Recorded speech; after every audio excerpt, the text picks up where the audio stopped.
حضرت امام زرقانی نے یہاں ایک بڑا خوبصورت واقعہ لکھا ہے کہ ایک دن حضور سیر کرتے کرتے مدنی زندگی میں باہر تشریف لے گئے. وہاں ایک قافلے نے پڑاؤ کیا ہوا تھا اور ان کے اونٹ چل رہے تھے. ایک سرخ رنگ کا اونٹ حضور کو پسند آ گیا. قافلے والوں سے پوچھا اس اونٹ کو بیچتے ہو؟ انہوں نے بیچنا تھا یا نہیں بیچنا تھا. حضور نے پوچھا تو کہا ہاں بیچتے ہیں. میرے شیخ کہتے ہیں میں دل ویچا میں جگر ویچا جے پیارا محمد آ جاوے, نہیں میں اپنا سارا کر ویچا جے پیارا محمد آ جاوے. انہوں نے بیچنا تھا یا نہیں؟ کہا جی ہم بیچتے ہیں. اچھا کتنے کا بیچتے ہو؟ کہا جی اتنے کا. سودا طے ہو گیا. حضور نے فرمایا کہ میں کوئی تاجرانہ غرض سے تو آیا نہیں تھا کہ میں قیمت ساتھ لے کے آتا. میں تو سیر کرتا ادھر آ نکلا اور تمہارا اونٹ مجھے پسند آ گیا اور میں نے اس کا سودا کر لیا. ایسا کرو کہ اونٹ مجھے دے دو اور میں شہر جا کر کے اپنی اس کی اونٹ کی قیمت تمہیں بھیج دیتا ہوں. انہوں نے کہا میں منظور ہے. حضور نے اونٹ پکڑا اور چل دیے. اور جب حضور جا رہے تھے تو وہ حضور کو دیکھتے رہے اور جب آقا کریم نظروں سے اوجھل ہو گئے تو وہ دلوں پہ ہاتھ رکھ کے کھڑے ہو گئے. تھوڑی دیر کے بعد سکتے سے جب باہر آئے تو ایک دوسرے سے پوچھنے لگے یار یہ شخص جو اونٹ ادھار لے گیا اس کا پتہ پوچھا تھا کسی نے؟ جب کسی کو نقد سودا دیا جائے تو اس کا عطا پتہ پوچھنے کی ضرورت نہیں ہوتی, اور جب کسی کو ادھار دیں تو یا آپ اسے جانتے ہو یا درمیان میں کوئی ضامن ہو یا کوئی چیز گروی رکھی جائے. اور کہا ایک شخص آیا, تم نے اس کو اونٹ دے دیا, اس کا پتہ بھی نہیں پوچھا, اس نے کوئی درمیان میں ضامن میں نہیں دیا, تم نے کوئی شے بھی گروی نہیں رکھی اس کی, تو یار تم سب کی عقل پہ پردہ آ گیا, اس کا پتہ تو پوچھ لیتے, قیمتی اونٹ لے گیا. ایک بولا یار جب وہ باتیں کرتا تھا منہ سے پھول جھڑتے تھے. اذا تکلم رؤیا کالنور یخرج من بین ثنایا ہو. کہا میں تو اس منظر کو دیکھتا رہ گیا. دوسرا کہنے لگا یار جب وہ جو ہے وہ مسکراتا تھا سامنے والے پہاڑوں پہ عکس پڑتا تھا. اذا ضحک یتلالع فی الجدر. تیسرا بولا یار میں تو اس کی آنکھیں دیکھتا رہ گیا. کیا خوب سجن دیاں اکھیاں نے, کیا خوب سجن دیاں اکھیاں نے جویں پر کے سرائیاں رکھیاں نے. تو اجے میرا یار نہیں ڈٹھا جنوں ویکھ کے چن شرماوے. ادھی راتی دن چڑھ جاوے جیو رخ تو نقاب اٹھاوے. تے جیو نکلے سیر کرن نو سارا گلشن سیس نواوے. اتے دھرتی لف لف جاوے جے ہاتھ پھلاں وچ رکھدا ہاتھ پھلاں تو ود جاوے. نین نشیلے مست رسیلے وچ سونا کجل سہاوے. اکھ اگڑے تے انج پیا جاپے جویں میں خانہ کھل جاوے. توبہ توبہ حسن سجن دا چال نہ چلی جاوے. بجلی ڈردی لشک نہ مارے متا بے ادبی ہو جاوے. تے جے او کھولے پیچ زلف دے اتے راہی راہ پل جاوے. توبہ توبہ حسن سجن دا چال نہ چلی جاوے. علم خدا نے اینا دتا عقلاں وچ نہ آوے. عقل خدا نے اینی دتی علماں وچ نہ آوے. کی اعجاز نظر وچ او دی جو آوے وک جاوے. خلق او دے نے مول ہی دنیا کوئی ورلا ہی جان بچاوے. آزم ایڈا سونا ماہی سانو کدھرے نظر نہ آوے. انہوں نے کہا جو بھی ہوا تم اس کے حسن میں کھو گئے اور وہ قیمتی اونٹ اپنے حسن کا جادو جگا کے تم سے ہتھیا کے لے گیا. امام زرقانی لکھتے ہیں جب انہوں نے یہ کہا نا کہ قیمتی اونٹ ہتھیا کے لے گیا تو اب تک خاموش بیٹھی خیمے کے پردے کی اوٹ میں بیٹھی قافلے کے سردار کی بیوی نے خیمے کا پردہ سرکایا اور ان سے مخاطب ہو کے بولی انا ضامنۃ لسامان جمالکم لا یغدر بکم. خبردار اس کے خلاف کوئی بات کی تو اگر وہ قیمت نہ دینے آیا تو مجھ سے لے لینا, میں اس کی ضامنہ ہوں. انہوں نے کہا اچھا تو اسے جانتی ہے؟ کہا واللہ میں بھی نہیں جانتی. تو کہا پھر ضمانت کیسے دے رہی ہے؟ کہا جب تم سودا کر رہے تھے خیمے کی اوٹ سے میں نے اس کا چہرہ دیکھا تھا اور جس کا چہرہ اتنا سونا ہو وہ جھوٹ بول ہی نہیں سکتا ہے. تھوڑی دیر گزری تو حضور کے غلام آ گئے کہ کون ہیں لوگ جن سے ہمارے آقا نے اونٹ خریدا تھا. انہوں نے کہا جی ہم لوگ ہیں. کہا یہ حضور نے کھجوریں تمہاری ضیافت کے لیے بھیجی ہیں اور یہ تمہاری قیمت ہے. انہوں نے کہا قیمت بعد میں دینا, ہم تو خود بک گئے ہیں, ہمیں پہلے بتاؤ وہ پیارا رہتا کہاں ہے. تو کہا یہ نخلستان مدینہ جو سامنے دکھائی دیتا یہی ڈیرے ہیں اس محبوب کے. تو امام زرقانی لکھتے ہیں سارا قبیلہ, اس قبیلے کا نام تھا وفد طارق, وہ سارے کا سارا وفد طارق اٹھا اور مدینہ المنورہ پہنچا اور حضور کے قدموں میں جا کے بیٹھ گیا. تیری تک کے ادامہ میں مرید ہو گئے. تو چہرہ اتنا خوبصورت تھا, اللہ اکبر, دیکھنے والے کہا کرتے ہیں اللہ اللہ، یاد آتا ہے خدا دیکھ کے صورت تیری۔ تو کسی سے اگر پیار اس لیے کیا جاتا ہے کہ وہ سونا بڑا ہے، تو پھر آؤ نا اس سے پیار کیجئے جو اتنا سونا ہے کہ پیر مہر علی بول کے کہنے لگے، مکھ چند بدر شاہ شانی ہے، مت چمک دی لاٹ نورانی، کالی زلف تے اکھ مستانی ہے، مخمور مد بھریاں۔ اعلی حضرت بریلی سے بول رہے ہیں، ذرا لہجہ دیکھیے کتنا خوبصورت ہے۔ بلبل نے گل ان کو کہا، بلبل کی منتہائی پرواز تو یہ کسی کو پھول کہتے، وہ پھول سے آگے تو سوچ نہیں سکتی، لیکن اس نے بھی پھول کہہ دیا۔ بلبل نے گل ان کو کہا، کمری نے سروے جاں فضا، حیرت نے جھنجھلا کے کہا یہ بھی نہیں وہ بھی نہیں، خورشید تھا کس زور پر کیا بھڑ کے چمکا تھا کمر، بے پردہ جب وہ رخ ہوا یہ بھی نہیں وہ بھی نہیں۔ وہ حسن دیا اللہ نے اپنے محبوب کو۔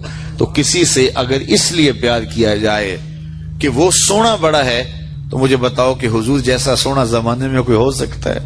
اللہ اکبر، سارے حسن حضور کے قدموں سے پھوٹتے ہیں۔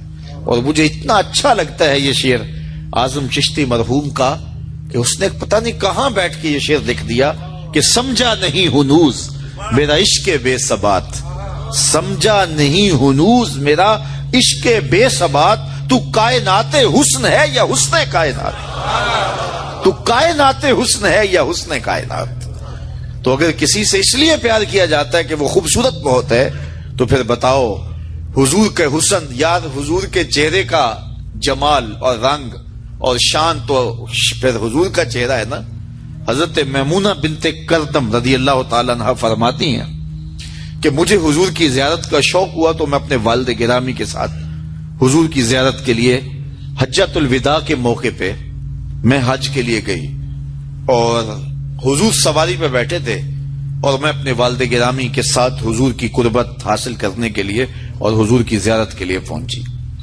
حضور کے چمکتے چہرے پر نظر جم نہ سکتی تھی اور میرے میں ہمت نہ ہوئی کہ میں حضور کے چہرے کو دیکھ سکوں۔ تو حضور سواری پہ بیٹھے تھے تو میں حضور کے پاؤں کو دیکھنے لگی۔ فرماتی ہیں کہ حضور کے انگوٹھے کے ساتھ والی جو انگلی تھی اس کا قد باقی انگلیوں کی مناسبت سے لمبا تھا۔ فرماتی ہیں ما نسیتو فی ما نسیتو طول اصباحو، کہتی ہیں کہ آج تک اتنا عرصہ گزر گیا ہے، حضور کی مبارک انگوٹھے کے ساتھ والی انگلی کا حسن ہی میری نگاہوں سے زائل نہیں ہوتا۔ یار جس کی انگلی اور جس کے پاؤں کا حسن اتنا ہے، اس کے چہرے کی جمال کی کیفیت کیا ہوگی؟ وہ کسی شاعر نے کہا تھا نا کہ قدموں پہ جبیں کو رہنے دو، چہرے کا تصور مشکل ہے۔ قدموں پہ جبیں کو رہنے دو، چہرے کا تصور مشکل ہے، جب چاند سے روشن ایڑی ہے رخسار کا عالم کیا ہوگا؟ جب چاند سے روشن ایڑی ہے رخسار کا عالم کیا ہوگا؟ تو حضور علیہ الصلوۃ والسلام کے حسن اور حضور کے جمال کی وجہ سے اگر پیار کیا جائے تو پھر مجھے بتاؤ کہ حضور علیہ الصلوۃ والسلام سے بڑھ کر کائنات میں حسین کون ہو سکتا ہے، خوبصورت کون ہو سکتا ہے؟ تو اس لیے ہماری محبتیں اور ہماری عقیدتیں حضور کی بارگاہ میں دست بستہ حاضر ہوں۔ اب کسی سے اگر پیار کر لیا جائے تو اس پیار کے تقاضے کیا ہیں؟ بندہ جس سے پیار کرتا ہے اس کا کثرت سے ذکر کرتا ہے، اور یہ محفل میلاد اس عقیدت کا روپ ہے، محبت کے اس تقاضے کی تکمیل ہے۔ بندہ جس سے پیار کرتا ہے اس کا کثرت کے ساتھ ذکر کرتا ہے، اس کا جی چاہتا ہے کہ اس کا تذکرہ چھڑا رہے، اس کی باتیں ہوتی رہیں۔ رومی علیہ رحمہ جنہیں اقبال نے اپنا مرشد مانا ہے، ان کا کمال یہ ہے کہ وہ تمثیل سے بات سمجھانے کی عادت رکھتے ہیں۔ وہ اس نقطے کو بڑی خوبصورتی سے سمجھاتے ہیں کہ کسی نے مجنو کو دیکھا کہ ریت کے اوپر لیلا لیلا لکھ رہا ہے، تو اس نے رک کے پوچھا یہ کیا کر رہے ہو؟ تو گفت مشق نام لیلا می کنم خاطر خود را تسلی می دہم، اس نے کہا اپنے محبوب کا نام لکھ لکھ کے دکھی دل کو قرار دے رہا ہوں۔ تو رومی کہتے ہیں کہ اگر مجنو کو لیلا کا نام تسکین دیتا ہے تو امتی کو حضور کا نام تسکین نہیں دیتا۔ اور میں تو کہا کرتا ہوں میں خانہ سہارا دیتا ہے نہ جام سہارا دیتا ہے، ہم کو تو مدینے والے کا ایک نام سہارا دیتا ہے۔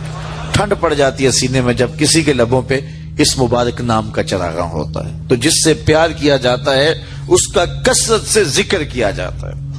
میاں صاحب نے بھی اپنے انداز میں کہا ہے نا, جو کسی دا عاشق ہوئے تے گالو سے دی کردا, 100 مکر بہانے کر کے مرنے ہوس دے مرتا. جب محبت کسی سے ہو تو پھر اس کا تذکرہ کسی نہ کسی بہانے چھڑا جاتا ہے. یہ نہیں ہو سکتا کہ طبیعت اچاٹ ہو جائے کہ یہ بات چھوڑو بھی نا. میں مختلف جگہوں پہ جاتا ہوں تو بعض لوگ پرچیاں دیتے ہیں جناب میلاد النبی کے ثبوت کے حوالے سے بھی کوئی بات کیجئے. تو میں کہتا ہوں کہ دلائل کی زبان میں ہمارے علماء بات کرتے ہیں اور کمال کر دیتے ہیں, لیکن میں کہا کرتا ہوں اپنے سادے لہجے میں, کیا حضور کے ذکر کے لیے بھی دلیل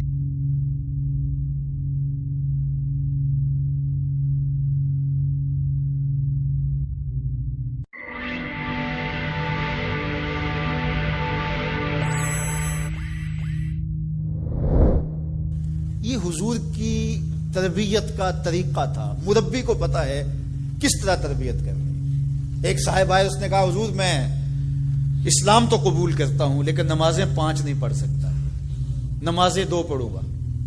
مسند امام احمد بن حنبل میں روایت ہے. تو آقا کریم نے فرمایا ٹھیک ہے, 2 نمازوں پر اس کو بیعت کر لیا. اس نے جب 2 پڑھی اس نے کہا میں تو تہجد بھی پڑھوں گا. 2 نمازوں کا چسکا اور 2 نمازوں کی لذت آئی تو اس نے کہا میں باقی 3 کیوں چھوڑوں. تو یہ طریقہ تھا. تو اس سے یہ عہد لیا کہ تم نے جھوٹ نہیں بولنا. اب جب چوری کو جی چاہا, ماحول پیدا ہوا, تو سوچا کہ اللہ کے رسول نے اگر یہ پوچھ لیا کہ چوری کی تو حضور سے یہ تو عہد ہے جھوٹ نہیں بولنا, تو پھر حضور کو بتانا پڑے گا کہ میں نے چوری کی ہے. تو یہ تو حضور کے سامنے شرمندگی ہوگی. چوری چھوڑ دی.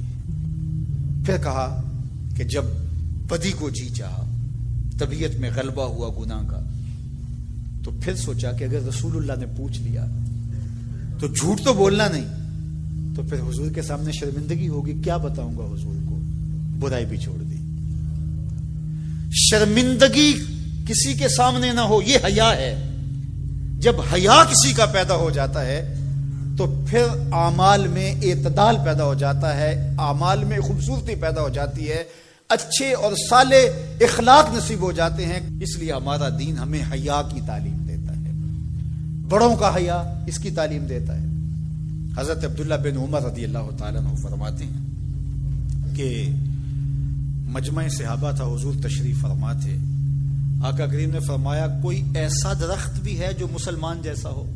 تو کہتے ہیں میرے ذہن میں کھجور آئی, میرے ذہن میں کھجور کا درخت آیا کہ وہ خزاں میں بھی نہیں مرجھاتا, پھل بھی دیتا ہے.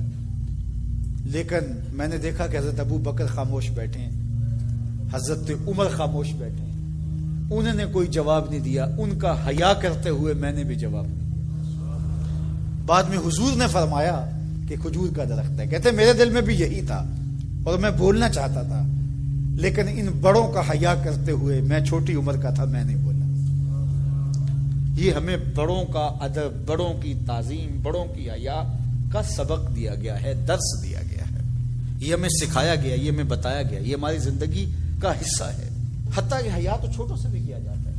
بہت سارے ایسے کام ہیں چھوٹے بچوں کے سامنے جائز بھی ہوں تو ہم نہیں کرتے, کہ یہ بچوں کے سامنے کہنے کی بات نہیں ہے, یہ بچوں کے سامنے کرنے کا کام نہیں ہے. جائز امور بھی ماں باپ کے سامنے, بڑوں کے سامنے نہیں کیے جاتے. تو یہ آداب میں سے ہے.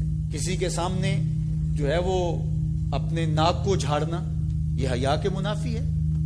کسی کے سامنے زور زور سے کھانسنا, اگر اس طرح کی ضرورت ہو تو آپ باہر اٹھ کے چلے جائیں یا اس آواز کو دبانے کی کوشش میں لگے رہیں.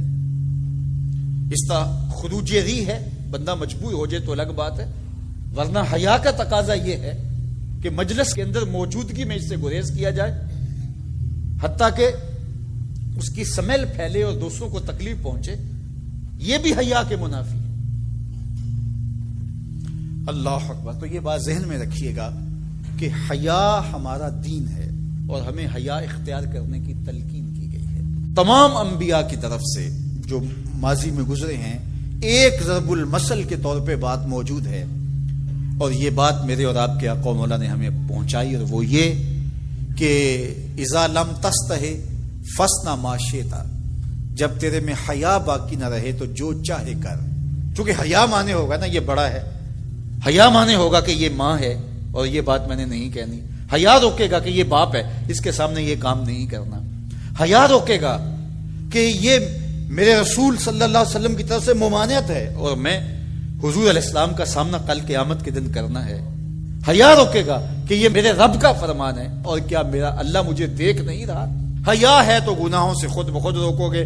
کوئی کیمرہ نہیں تو پھر بھی رک جاؤ گے, کوئی سیکورٹی نہیں تو پھر بھی رک جاؤ گے, کوئی واچ نہیں کر رہا پھر بھی رکو گے, بند کمرے میں بھی رکو گے اپنے رب سے حیا کرتے ہوئے.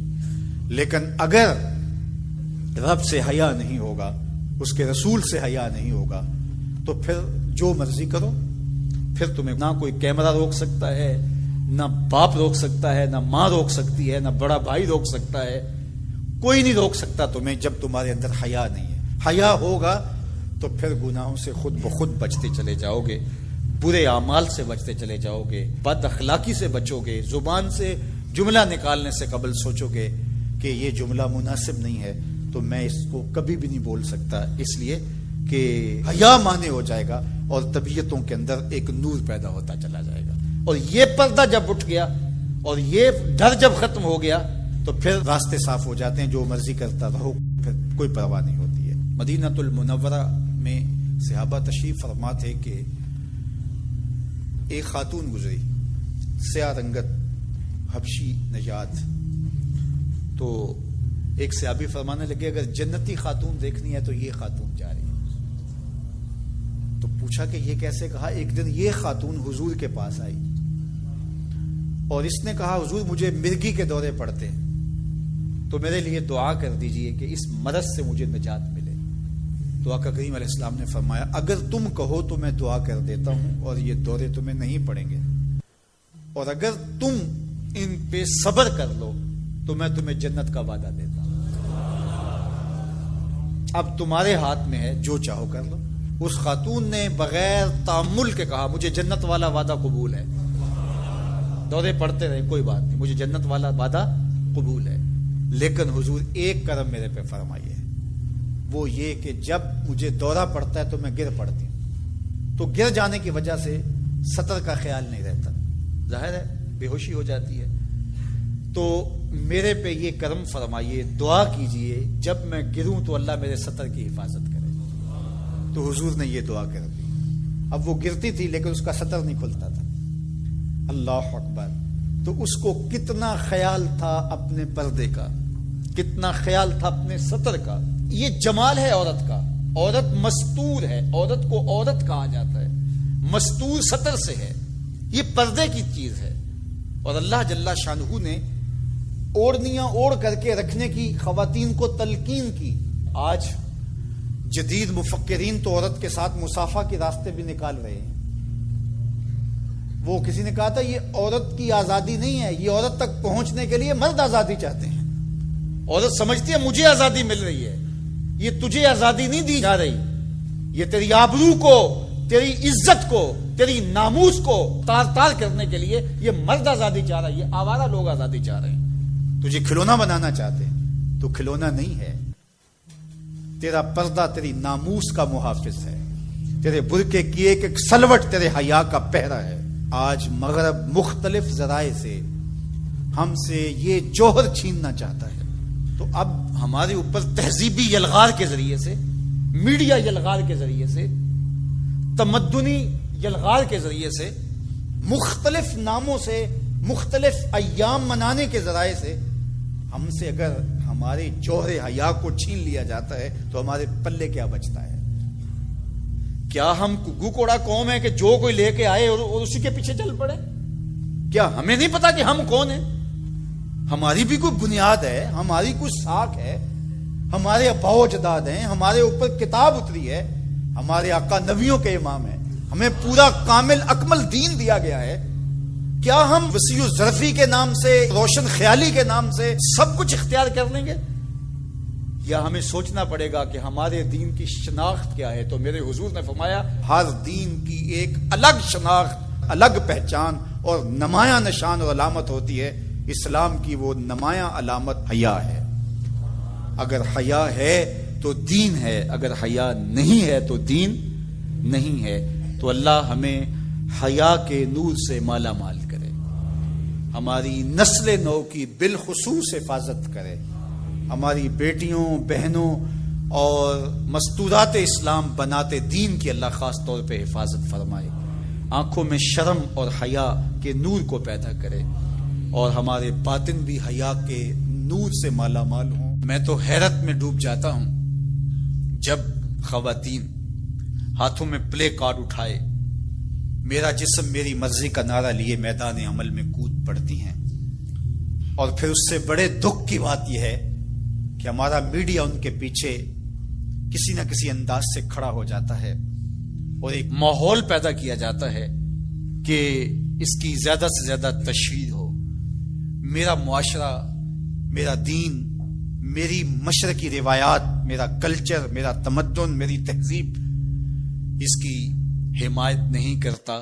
میرا دین تو مجھے اس بات کا سبق دیتا ہے، میری بہن کو، میری بیٹی کو، میری ماں کو، میری بیوی کو میرا دین یہ سبق دیتا ہے کہ وَلَا تَضْرِبْنَ بِأَرْجُلِهِنَّ لِيُعْلَمَ مَا يُخْفِينَ مِنْ زِينَتِهِنَّ، کہ وہ اتنے زور سے قدم بھی نہ رکھیں کہ ان کے پاؤں میں پڑے ہوئے پازیب کی چھنکار غیر مرد کے کانوں تک پہنچے۔ جو اسلام اپنی شہزادیوں کے پاؤں میں پڑے ہوئے پازیب کی جھنکار بھی غیر مرد تک جانے سے روکتا ہے، تو کیسے گوارا کیا جا سکے کہ ٹھمکے لگا کے عورتیں ہاتھوں میں پلے کارڈ اٹھائے بلند آواز سے نعرے لگا رہی ہوں، اور جو ہے وہ دھمک دھمک کر کے جو ہے وہ اپنے حقوق مانگ رہی ہو۔ تم حقوق کس سے مانگتے ہو؟ محمد عربی نے تمہیں 14 صدیاں قبل حقوق دیے،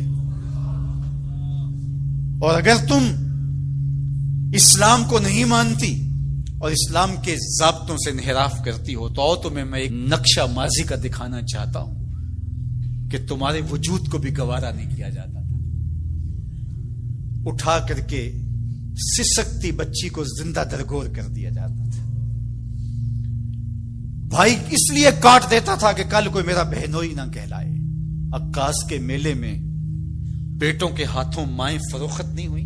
تذلیل کا اور کیا روپ تھا جو عورت نے نہیں دیکھا تھا؟ یہ تو اسلام کا فیض ہے کہ اسلام نے ماں کا روپ دیا، اسلام نے عورت کو بہن کا روپ دیا، عزتوں کی مسند پہ بٹھایا، بیٹیاں زندہ درگور ہو رہی تھی، میرے حضور نے کہا میری فاطمہ میرے جگر کا ٹکڑا ہے۔ اس کو بتایا کہ تو تکریم کی جگہ پہ ہے، تو عزت کے مقام پہ ہے، اور حضور علیہ السلام سے سیدہ ملنے آتی، حضور اٹھ کے استقبال کرتے۔ عورت کہتی ہے مجھے حق نہیں دیا گیا جتنے حق تجھے دیے گئے۔ مرد کو وراثت میں ایک حق دیا گیا، عورت کو 2 حق دیے گئے۔ وہ باپ کی وراثت میں بھی حق لیتی ہے، شوہر کی وراثت میں بھی حق لیتی ہے، اس کو 2 حق دیے گئے۔ تو یہ تو عزت اسلام کی دی ہوئی ہے، یہ تو وقار اسلام کا دیا ہوا ہے۔ اسلام نے تجھے تکریم کی مسند پہ بٹھایا، اسلام تمہیں عزت کے مقام پہ بٹھایا ہے، تو آوارہ ہو گئی، تو ہاتھ میں پلے کارڈ اٹھائے بازاروں میں گھومنے لگی، آوارگی کو اپنا حق سمجھنے لگی۔ یہ تو نقص تھا، یہ تو جاہلیت کے زمانے کی عورتوں کا مزاج تھا۔ تجھے تو یہ کہا گیا فلا تخضعن بالقول فیطمع الذی فی قلبہ مرض، کہا کہ جب دروازے پہ دستک ہو یا تو فون اٹھا لے، مجبوری ہو کسی غیر مرد سے تجھے بات کرنا، تو تجھے میرا دین کہتا ہے اپنی آواز میں لوچ نہ پیدا ہونے دینا، آواز کو تھوڑا سا کرخت کر دینا، دل کا کوئی روگی تیری آواز کی نرمی سے کوئی اور معنی نہ نکال لے۔ تو اتنی پاک اور پردے دار ہے کہ تیرے بارے میں خیال بھی پاک رہنے چاہیے۔ تجھے دیکھ کے مرد کو ادب سے نظریں جھکانے کا حکم دیا گیا ہے۔ نگاہیں نیچی کر لو، محمد کی شہزادی آ رہی ہے۔ نگاہیں نیچی کر لو، فاطمہ کی بیٹی آ رہی ہے۔ نگاہیں نیچی کر لو، عائشہ کی بیٹی آ رہی ہے۔ تو عزت کے مقام پہ بٹھائی گئی، تو کس نے تجھے آوارہ کر دیا؟ کس نے تجھے بد چلن کر دیا؟ چند ٹگوں پہ، چند ملکوں کے سرمائے پہ، اور چند آوارہ عورتوں کے کہنے پہ جو مغرب کی وظیفہ خور ہیں اور جو نہ نظریہ پاکستان کو مانتی ہیں اور نہ ہی نظریہ اسلام کو مانتی ہیں، ان کے کہنے پہ تو ان کے ساتھ جا کے کھڑی ہو گئی۔ پلٹا واپس، تیری راہیں تیرا دین دیکھ رہا ہے۔ یہ 4 دن کی زندگی ہے، یہ بکھر کے ٹوٹ جانے والی سانسیں ہیں۔ آ جا، تیرا دین انتظار کر رہا ہے، تیری نسلیں تیرا انتظار کر رہی ہیں۔ بطول باش و پنہا شو ازیں اثر کہ در آغوش شبیر بگیری، اقبال نے کہا بہن بطول بن جا اور زمانے کی نگاہوں سے پوشیدہ ہو جا، پھر تیری آغوش میں بھی حسین کے جانشین پیدا ہوں گے۔ تو مغرب کی ٹینو نہیں ہے، تو محمد کی بیٹی ہے، اور تیرا پردہ تیرے لیے بوجھ نہیں ہے، تیرے پردے کی ایک ایک سلوٹ تیری آبرو کا پیرا ہے، تیرا برقع تیری عظمتوں کا نشان ہے۔ جب تو برقعے میں سمٹ کر، جب تو شرعی پردے کے ساتھ ڈھیلا لباس پہن کے گھر سے کسی کام سے مجبوراً نکلتی ہے تو فرشتے بھی ادب سے سر جھکا لیتے۔ میں آپ سے پوچھتا ہوں، اس دنیا پر، اس عالم رنگ و بو میں، اس مادی کائنات میں سب سے زیادہ آپ کے کندھوں پر کس کے حق ہیں؟ تو آپ سب کہیں گے ماں کے حق۔ والد اولاد کی تربیت کرنے کے لیے مشقت سہتا ہے، کمائی کرتا ہے، یہ ایک مرحلہ ہے اس کا۔ ماں 9